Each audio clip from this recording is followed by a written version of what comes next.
dan gorila. Akar pohonnya? Sama. Tapi justru disinilah pertanyaannya. Apakah fakta ini membuatmu merasa rendah, tidak spesial? Atau justru, apakah ini membuatmu sadar kita bukan makhluk yang muncul tiba-tiba dari langit? Kita adalah bagian dari perjalanan panjang alam semesta. Bagian dari proses yang tak bisa diprediksi, tapi luar biasa, menakjubkan.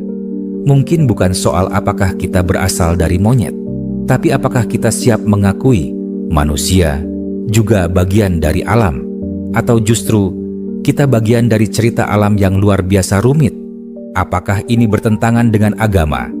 Kalau kita berevolusi, lalu siapa yang menciptakan kita? Pertanyaan ini membuat banyak orang menolak evolusi mentah-mentah. Tapi ada juga yang melihatnya secara berbeda. Bagaimana jika evolusi adalah salah satu cara Tuhan bekerja?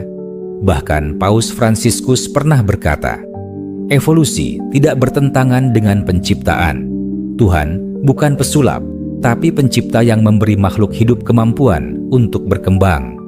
Mungkin bukan sains versus iman, tapi tafsir lama versus pemahaman baru, bukti ilmiah. Dari fosil hingga DNA fosil manusia purba ditemukan di Afrika Timur, Asia, dan Eropa. Setiap tengkorak, setiap tulang menceritakan transisi dari spesies ke spesies. Bahkan, teknologi modern mengonfirmasi DNA kita menyimpan jejak-jejak nenek moyang purba. Jejak itu bukan opini, tapi data.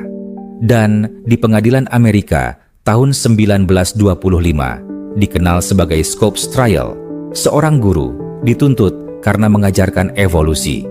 Sains pernah dianggap kriminal hanya karena ia tak sesuai doktrin. Haruskah kita ajarkan di sekolah? Inilah debat abadi di banyak negara.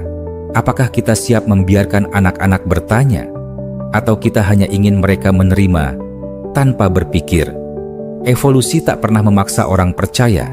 Ia hanya mengajak orang melihat lebih dekat.